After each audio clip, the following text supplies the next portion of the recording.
j'espère que ça va bien. Aujourd'hui, je voulais vraiment parler d'un sujet qui me trotte dans la tête depuis vraiment longtemps. Parce que en vieillissant, je me suis vraiment rendu compte que les films puis les séries que j'adorais quand j'étais plus jeune avaient des relations qui étaient extrêmement toxiques. Puis ça menait vraiment à des attentes qui sont super irréalistes. Puis même dangereuses dans certains cas. Donc, je voulais vraiment avoir une discussion à ce sujet-là. Puis parler de quelques exemples que moi j'ai consommés quand j'étais plus jeune. Puis de parler un peu des répercussions négatives que ça peut avoir de romancer ces relations-là qui sont super abusives dans certains cas. Sur ce, sans plus tarder, lançons-nous dans la vidéo. Pour commencer, pour me préparer pour la vidéo, j'ai lu le livre d'India Desjardins qui est sorti il y a pas trop longtemps sur la glorification des amours toxiques qui se nomme Mr. Big. Et il y a beaucoup d'aspects qu'elle a parlé que j'ai trouvé super intéressants. Je vais vous en nommer quelques-uns, mais je vous recommande quand même de lire le livre au complet parce que je l'ai lu d'un seul coup, j'ai trouvé ça super bon. Mais je vais juste vous parler de quelques petits trucs que j'ai trouvé intéressants qu'elle a parlé que moi peut-être que j'avais pas nécessairement réfléchi à ça. Donc juste pour faire un petit résumé, dans son livre, India, dans le fond, elle se remet en question par rapport aux médias qu'elle aimait beaucoup quand elle était plus jeune, plus précisément de Sex and the City, dont le titre fait référence parce que Mr. Big était le love interest, si on veut, de Carrie, qui était la personnage principale. En le réécoutant récemment, elle s'est vraiment posé des questions parce qu'elle s'est rendue compte que Mr. Big était vraiment une personne toxique, vraiment pas nice, puis elle s'est demandé pourquoi les gens ils shippaient tant ensemble Mr. Big puis Carrie et pourquoi ils ont fini ensemble carrément s'ils étaient autant mauvais l'un pour l'autre. J'ai trouvé ça super intéressant l'analyse qu'elle a faite. Elle parle aussi de d'autres films, mais c'est surtout centré sur Sex and the City. Puis j'ai abordé juste quelques concepts que moi je trouve pertinents aussi pour mon analyse d'aujourd'hui. Premièrement, elle parle de quelque chose qui se nomme le negging, que moi je savais même pas que ça avait comme un terme. Mais en gros, ça signifie d'insulter quelqu'un comme légèrement pour lui faire perdre un peu une estime de soi, pour ensuite que cette personne-là veuille avoir l'approbation de la personne qui l'a insulté. On voit souvent ça dans les films quand que le gars va comme insulter la fille au début sur des aspects souvent qui ont vraiment pas rapport. C'est souvent sur l'innocence aussi que j'ai remarqué. Ah, t'es innocente, t'es vierge, t'es ici, c'est comme on insulte cette personne-là, puis la fille, pour prouver un point, puis pour prouver qu'elle est pas ça, elle va comme se mener tout le long du film à changer la perception que le gars a d'elle. Puis maintenant, ça veut dire que toute son estime d'elle dépend de ce gars-là, et lui, dans le fond, il peut prendre comme avantage de tout ça, puis ça devient super toxique et inégalitaire comme relation. Puis malheureusement, c'est super commun ce concept-là, autant dans la vraie vie que dans les médias. Je trouvais ça juste intéressant dans la manière qu'elle en parlait, parce que justement, je savais même pas que ça avait un nom, tout ça, je savais même pas que c'était un concept qui existait pour vrai. Puis ça prouve que si t'es capable de mettre un nom là-dessus, ça veut dire que ça arrive plus souvent qu'on pense. Une autre chose que j'ai trouvé intéressante, que oui, personnellement, j'avais quand même remarqué, mais tu sais, la manière qu'elle a mis les mots sur mes pensées, j'ai trouvé ça super cool, c'est à quel point dans les comédies romantiques, par exemple, les films pour adolescents, ça va être comme le bad boy, sportif, populaire, comme vraiment un gros stéréotype, ça va être le love interest. Mais quand c'est un film pour adultes, ça va être un homme qui a du pouvoir, qui a de l'argent, qui est hautement placé dans la société. Puis le point en commun, dans le fond, de ces deux love interests-là, ça va être souvent qu'ils veulent pas s'engager. Il y a une peur d'engagement. Puis là, ce qui arrive, c'est que le but du film, ça serait que la fille lui fasse changer d'idée. La fille est tellement extraordinaire qu'elle, elle va lui prouver que ça vaut la peine d'être dans une relation. Évidemment, dans les films, bon, ça peut peut-être marcher, tout est bien qui finit bien, mais dans la vraie vie, c'est super irréaliste de penser ça, ça n'arrive pas comme ça. Puis ça rabaisse vraiment les filles parce que ça leur dit que leur seul but, ça serait de conquérir quelqu'un. Comme il y a zéro purpose, il y a zéro rien, aucune profondeur, la fille, son seul but, ça serait de plaire et de faire changer le regard du gars sur l'amour. Évidemment, il y a plein d'autres choses que India parle dans son livre. Moi, personnellement, c'est les deux concepts que j'ai trouvé intéressants dans la manière qu'elle en a parlé. Il y a aussi une autre phrase que j'ai beaucoup appréciée parce qu'elle parle aussi du victim blaming à un certain point, mais ça, c'est tellement un gros sujet que je veux pas trop en parler dans cette vidéo-là. Mais une phrase qu'elle a dit qui m'a vraiment plu, je sais pas si plaire c'est le bon mot, mais juste que j'ai trouvé que c'était vraiment bien dit, c'est le problème, c'est pas d'aimer quelqu'un, mais ce que cette personne-là fait avec cet amour. Puis j'ai trouvé que c'était vraiment, vraiment bien dit, puis ça décrivait bien une relation toxique. Faut jamais dire que c'est le problème de la personne qui s'est ramassée dans une relation toxique. Ah, ben là, t'aurais dû voir les red flags. C'est que c'est l'autre personne qui a pas pris cet amour-là comme il faut. Par contre, comme j'ai dit, là, c'est juste comme un certain point que je voulais un petit peu aborder, mais India fait partie d'une génération qui est un petit peu plus vieille que la mienne, donc tous les exemples qu'elle parle dans son livre, ou presque, sont des exemples de films et séries des années 80-90. Puis moi, j'avais vraiment plus envie de parler de choses d'aujourd'hui, si on veut, des choses que ma génération et plus jeunes vont vraiment pouvoir relate. Puis malgré le fait qu'on aurait pu penser que notre société aurait évolué depuis comme ces années-là, puis qu'on serait moins intense avec les relations toxiques, ben c'est pas le cas. Puis malheureusement, je crois vraiment que ça a des impacts sur comment on voit l'amour aujourd'hui, puis tout ce concept-là. Évidemment, avant de se lancer dans tout ça, il va y avoir des spoilers pour les séries et films que je vais parler, pas des trop gros, mais je vous laisse quand même au cas où vous voulez vraiment rien savoir. J'ai quand même mis des chapitres, donc si jamais, mettons, vous voulez pas parler d'une seule série, vous allez pouvoir skipper à l'autre. Le premier film que je vais aborder est bien sûr After. Comme certains le savent, j'ai vraiment une relation qui a commencé avec de l'amour pour la série, mais qui s'est vite transformée en haine. Puis c'est un peu cette série-là qui m'a poussée à faire cette vidéo-là aujourd'hui. Pour ceux qui savaient peut-être pas, dans le fond, After, c'est une fanfiction basée sur Harry Styles qui a été publiée sur Wattpad en 2013 et qui, à ce jour, a amassé au-dessus de comme 1 milliard de vues sur toutes les parties. Donc, tous les livres ensemble, ça fait plus d'1 milliard de vues. Puis moi, personnellement, j'avais commencé à lire cette histoire-là en 2013, comme j'avais 13 ans, justement, puis c'était beaucoup trop pour moi. Fait que j'avais arrêté. Mais avec toute la popularité que l'histoire a eue, dans le fond, l'auteur, Anna Todd, elle a eu un contrat de publication. Donc, son histoire Wattpad a été éditée et tout le kit pour devenir un vrai livre physique. Puis, ils ont dû changer le nom de Harry pour Harden pour des raisons assez obvious selon moi. Et l'histoire, dans le fond, ça met en scène Tessa, qui est la fille studieuse, innocente et vierge qui rentre dans sa première année d'université et qui rencontre Harden, le bad boy avec les tatous. Tu sais, tous les stéréotypes que vous voulez, et voilà, sur un plateau d'argent. Je me rappelle, moi, j'avais 16 ans quand je l'ai lu pour de vrai, le livre, et je l'avais adoré. Je l'avais lu en comme 2 jours, puis c'est quand même un livre de 600 quelques pages, là. C'est vraiment des grosses briques, ces livres-là. Puis là, je me disais, oh my god, j'aimerais tellement ça avoir mon Harden, puis tu sais, c'est comme, c'était l'homme idéal pour moi, au pire, là. Mais maintenant que j'y pense vraiment, c'est horrible comme pensée. Harden et Tessa, ils ont littéralement la relation la plus toxique que j'ai jamais vue dans aucune autre histoire. Puis ici, notez, c'est pas juste Harden. Tessa, aussi toxique, les deux ensemble, autant dans leur relation qu'avec leur relation avec les autres, le slut-shaming, le jugement, c'est tellement intense, comme, c'est vraiment deux mauvaises personnes, autant l'un que l'autre. C'est juste pour donner un exemple, parce qu'il y a sûrement des gens qui ont juste vu le film puis qui sont peut-être pas au courant de ce qui se passe vraiment dans les livres. Bon, dans le premier livre, Harden a fait un pari avec ses amis qui serait capable de prendre la virginité de Tessa, parce que tu sais, c'était la fille super innocente. C'était comme, oh, c'est qui va être capable de la dévirger? Évidemment, il le fait. Et quand que c'est le temps de prouver à ses amis, parce que tu sais, il fallait qu'il prouve qu'il l'a fait pour vrai, il a montré le condom utilisé et les draps pleins de sang à ses amis, puis ils ont ri de ça. C'est dégueulasse, puis c'est impardonnable. Puis je peux pas croire qu'à 16 ans, j'ai lu ça, puis je me suis dit, yes! Quoi? Genre, ça n'a pas de bon sens, là, quand on y pense. Si, mettons, quelqu'un faisait ça dans la vraie vie, là, il y aurait aucune excuse. Ensuite, tout le long de l'histoire, dans le fond, tous les livres, il y a pas beaucoup de, comme, synopsis autour de ça. C'est Harden, Tessa, ils se chicanent, et puis ils ont du make-up sexe, ils couchent ensemble, et là, ils se réconcilient. Puis là, ils s'aiment. C'est comme une roue qui tourne tout le temps. Chicane, couche ensemble, il n'y a rien d'autre. Puis toutes leurs chicanes sont souvent basées sur, premièrement, un manque de communication. C'est assez frustrant quand tu y penses à quel point que s'ils s'étaient parlé, ils auraient clairement pu éviter ça. Et sinon, c'est basé sur leur gros ego, parce que les deux sont super on top of the world, comme je vous dis, ils jugent tout le monde qui sont pas eux. Puis bon, ils vont se chicaner pour des astiniaiseries tout le temps. Puis, selon moi, à ce jour, je trouve qu'il y a absolument rien de romantique là-dedans. Puis là, après avoir réalisé toute l'ampleur de cette chose-là, après avoir vu le film en 2019, je me suis vraiment remise en question, puis je me suis demandé pourquoi j'aimais tant ça que ça, si c'était aussi horrible au fond. Puis moi, je pense, personnellement, c'est vraiment mon avis, que l'explication la plus plausible, c'est que c'était la première fois que je lisais un livre avec du contenu sexuel, et donc je mettais tout le négatif de côté pour l'excitation que comme ça procurait de lire du contenu sexuel quand t'étais plus jeune. Ça là, je pense sincèrement que c'est un syndrome de la fanfiction, que tout est basé autour du sexe, puis vu que les jeunes sont en train comme de se découvrir à ce niveau-là, ils vont lire ça, c'est excitant, puis ils vont mettre de côté tous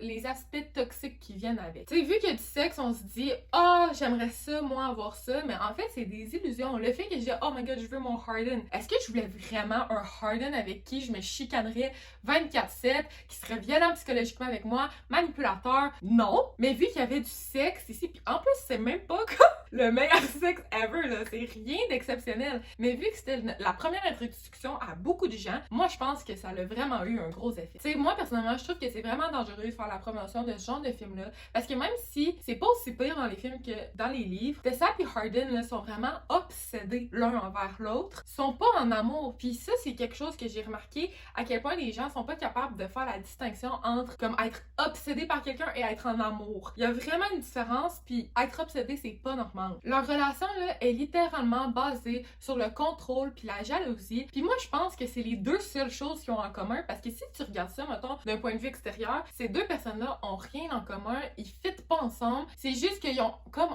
un complexe de contrôle à quelque part que ah tu m'appartiens et à cause de ça ils sont ensemble. Mais si c'était pas de ça, ils se seraient jamais ramassés ensemble ces deux-là. Puis je trouve que c'est ça qui est toxique. Puis là, ben, on passe ça pour comme une grande histoire d'amour et blablabla, mais ça montre aux jeunes que c'est valorisant d'être dans une relation toxique si à la fin, ben, ils finissent ensemble puis que des fois ton chum il est gentil avec toi. Un autre aspect que India avait abordé dans son livre que j'ai trouvé que ça reflétait bien ce film-là, c'est à quel point que dans les genres, mettons les comédies romantiques on va dire, la personne, tu sais, le love interest, ça va être le bad boy. Puis là, tu vas toujours avoir le meilleur ami qui est comme un good boy, puis souvent, bon, ça va être une personne gentille, puis souvent, pas toujours, là, mais souvent, ça va être le gars qui va avoir les cheveux plus pâles, là, qui c'est comme un stéréotype encore là. Puis cette personne-là va être décrite comme monotone et plat. Être dans une relation stable avec quelqu'un qui te respecte, c'est plat. Puis à cause de ça, ben ça serait pas un bon prétendant pour notre personnage principal parce qu'elle aura pas de fun. Puis dans ce film-là, on le voit bien avec Trevor, parce que Trevor, bon, il est gentil avec Tessa, il y a des intérêts en commun avec elle, ils sont plus le même genre de personne, mais on pousse que Trevor, il est trop gentil. Puis au fond, on voudrait pas avoir quelqu'un comme Trevor, en fait. Quoi qu'on voudrait avoir Hardin quand on pourrait avoir Trevor, tu sais. Bon, pour poursuivre avec mon deuxième exemple, parce que je veux pas parler pendant 1000 ans de After, parce que je préfère un essai au complet sur After, mais on va passer à autre chose. On ne veut pas parler de relations toxiques sans parler de Twilight. Malgré le fait que c'était vraiment un phénomène mondial, Twilight, c'est rapidement devenu la risée du cinéma. Hein, le premier film, c'était un indie film. C'était même pas censé être à grosse production. Puis on voit vraiment la différence, justement, des qualités entre le premier et le deuxième. Mais ça a tellement pris de l'ampleur que les gens ont commencé à rire de. Je sais pas si vous avez vu la fameuse trend de comme dire que tout est une meilleure histoire d'amour que Twilight. Et ben moi, je suis assez en accord avec ça, malgré le fait que c'était juste méchant, mais je trouve pas qu'il y a vraiment beaucoup d'histoires d'amour qui sont pires que celles de Twilight. Quand Twilight est sorti en 2008, c'était vraiment la folie, hein. Team Jacob, Team Edward, etc. Puis moi, j'étais un petit peu trop jeune pour comprendre qu'est-ce qui se passait vraiment. Mais après l'avoir écouté des années plus tard, puis vraiment comme il faut, je me suis vraiment demandé pourquoi Edward et Bella ils s'aimaient. Il y a aucune connexion, ils ont rien en commun encore là. Je sais pas pourquoi ils s'aiment. Moi, dans un livre ou dans une série, dans un film, n'importe quoi, j'ai besoin de le croire que les gens s'aiment. Puis dans ça, je le crois pas. J'ai pas vraiment de preuves. Ici, je veux noter que je suis loin de dire que c'est parce que je suis Team Jacob, parce que c'est encore une personne pire. Je pense juste que dans ce film-là, malheureusement, il y avait aucun bon prétendant. Les trois personnages principaux étaient aussi plates l'un que l'autre. Donc, c'était juste pas bon. Tu sais, on essaie de nous pousser que genre Edward puis Bella sont épiques ensemble, sont ce power couple. Mais au fond, ils sont aussi vraiment super toxiques. Premièrement, comme que j'ai mentionné pour After, c'est jamais normal ou sain d'être autant obsédé avec quelqu'un. Puis encore là, ça compte des deux bords. Edward, il stalk Bella. Combien de fois qu'il était dans sa chambre pendant qu'elle dormait? C'est weird, là. Je veux vraiment croire que c'est parce qu'il l'aime et il est fasciné, mais pensez-y. C'est weird d'avoir quelqu'un qui te suit tout le temps. Puis du côté de Bella, elle a littéralement fait une dépression majeure après qu'il soit parti, tandis que ça faisait quoi? 2 mois qu'ils se connaissaient. C'est pas normal, c'est pas romantique. T'es pas censé être autant obsédé par quelqu'un pour faire une dépression qui dure sur un plus gros laps de temps que le temps que t'as connu cette personne-là. Pire encore là, je comprends pas pourquoi ils sont aussi attirés l'un vers l'autre. Quoi, Edward était autant attiré par Bella, je la catch pas encore. Peut-être que j'aurais dû lire les livres puis que c'était peut-être mieux qu'il, mais je comprends pas. Puis là, je veux juste noter que si vous aimez Twilight, c'est correct là, genre je trouve ça quand même drôle de regarder les films, mais c'est juste qu'il faut pas croire que cette relation-là est saine parce qu'elle ne l'est pas. Ensuite, on a aussi tout le gaslighting que Edward y fait à Bella, puis surtout dans le premier film. Du gaslighting, dans le fond, c'est quand il y a quelqu'un qui va utiliser de la manipulation pour semer le doute chez un autre individu à un certain point que cet individu-là va douter de sa propre santé mentale. Le meilleur exemple dans Twilight, je vais vous mettre l'extrait dans pas trop long, c'est quand que Edward arrête le camion qui s'enlignait vers Bella, puis après à l'hôpital, il lui dit « Ben non, c'est pas ça que t'as vu », puis là, il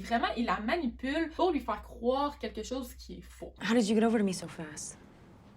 I was standing right next to you, Bella. No. You were next to your car, across the lot. No, I wasn't. Yes, you were. Belly, you hit your head. I think you're confused. I know what I saw. What exactly was that?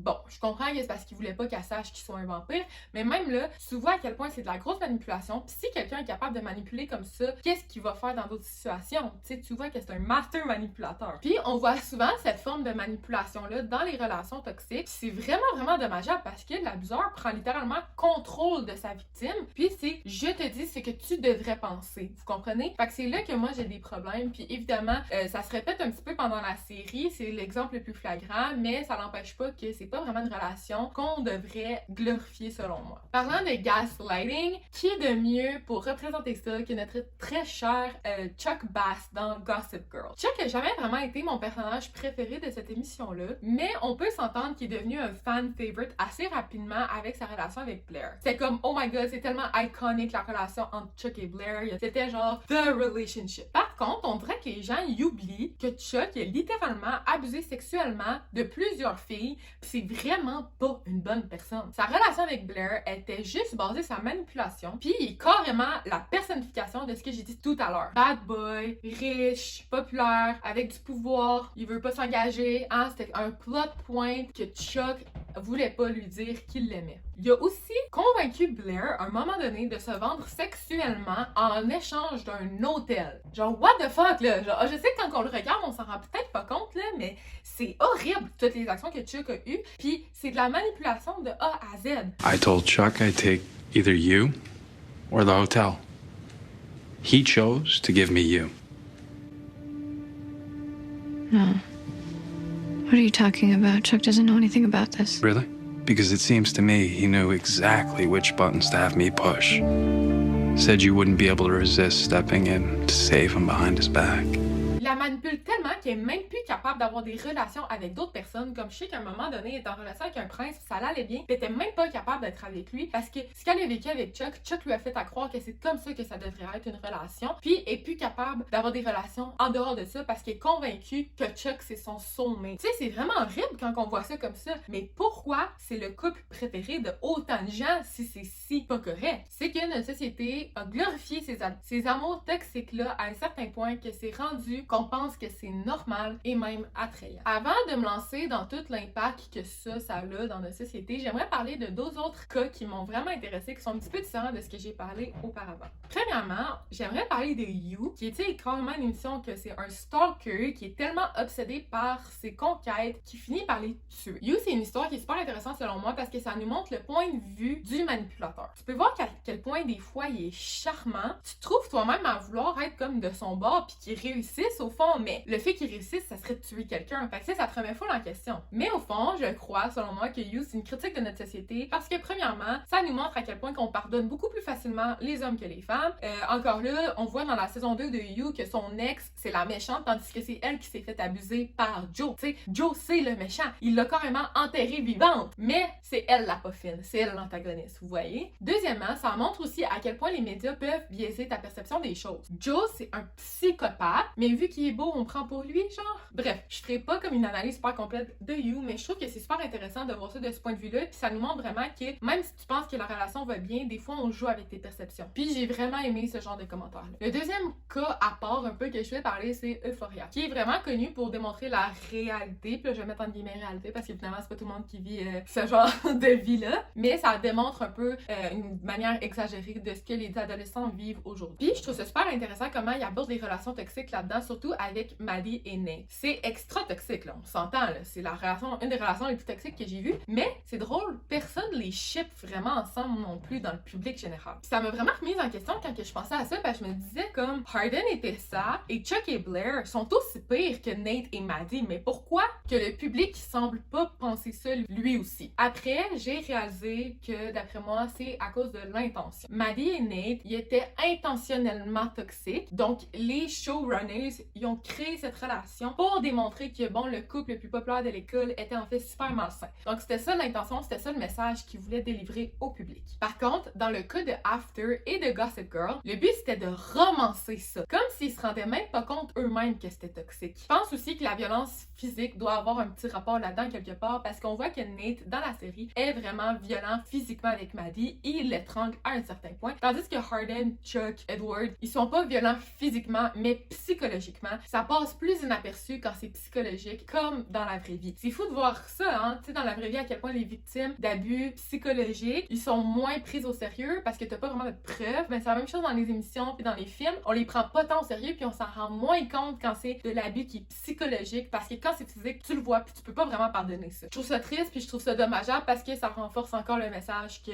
faut que t'aies des marques physiques sur ton corps pour que ce soit considéré comme de l'abus. Aussi, tu sais, je voudrais quand même mentionner qu'il y a des gens qui trouvent que Nate il est hot, mais selon moi, ça rapporte plus avec Jacob Elordi que Nate en général. Le pretty privilege, veux pas, ça a un énorme poids dans la balance de toute cette glorification des amours toxiques, parce que si les personnages n'étaient pas hot, n'étaient pas beaux, le traitement serait extrêmement différent. Donc, tout ça, ça me mène à l'impact de la glorification des amours toxiques dans notre société. Selon moi, là, c'est tellement pas correct de romancer ce genre de relations-là dans nos écrans, parce que ça montre aux jeunes qui n'ont pas nécessairement le cerveau assez développé pour comprendre les nuances que c'est correct de se faire traiter de cette manière-là. La chose que les 3 premiers exemples que je vous ai nommés ont en commun, c'est le fait que malgré toute la toxicité qu'il y a, les couples finissent toujours ensemble à la fin. Ils sont toujours endgame. Ça montre que si t'endures tout ça assez longtemps, tout est bien qui finit bien. Mais c'est pas ça la vraie vie, puis je connais tellement de monde qui sont restés dans des relations pendant longtemps en ayant l'espoir que ça allait s'arranger, puis c'est jamais le cas. Les gens font juste souffrir de ces relations-là parce qu'ils pensent qu'au final ça va s'arranger, mais on n'est pas dans un film qu'après 1h30 ça finit puis le couple doit être ensemble. On est dans la vraie vie. Aussi, ça pousse souvent la narrative que la fille peut changer le gars. C'est pas vrai. C'est souvent vu que je t'aime, tu vas changer. La fille est tellement différente qu'elle va le faire changer d'idée par rapport à ça. Puis malheureusement, c'est pas vrai. Une personne va seulement changer si elle décide de le faire. Il faut que ça vienne d'elle. Sinon, c'est pas genuine, c'est pas authentique. Ça sera pas que la good girl a réussi à le faire changer, vous comprenez? C'est pas correct de dire à des adolescentes, et même des jeunes, je dis adolescentes parce que moi je sais que quand j'étais adolescente, j'aurais pas été capable de faire les distinctions, mais c'est pas correct de dire ça, que les filles vont être la raison, ou même il y a des exemples de gars aussi, je veux pas généraliser, que tu vas être la raison que la personne va changer, parce que quand il le fera pas, évidemment, tu vas mettre ça sur ta faute, puis te dévaloriser, puis dire je n'étais pas assez bien, mon amour était pas assez pour changer cette personne-là, tandis que ça n'aurait jamais dû être la fondation du changement à la base. C'était lui le problème. S'il est pas available émotionnellement, c'est son problème, puis c'est pas à toi de changer ça. Et c'est sûr que c'est une évidence que la masculinité toxique dans notre société est vraiment à blâmer pour tout ça, parce que toutes les caractéristiques des comme love interest sont des dérivés de tout ce que j'ai nommé dans mon vidéo sur la masculinité toxique. Donc c'est vraiment en changeant notre comportement par rapport à ça qu'on va peut-être réussir un jour à avoir un changement dans nos médias, mais sont carrément interliés. Bref, je crois sincèrement que les réalisateurs puis les auteurs devraient faire vraiment plus attention à qu'est-ce qu'ils glorifient dans leurs œuvres, parce que je crois que ça a vraiment un plus gros impact qu'on pense, puis les petites filles ils vont endurer des choses qu'elles ne devraient pas endurer à cause qu'elles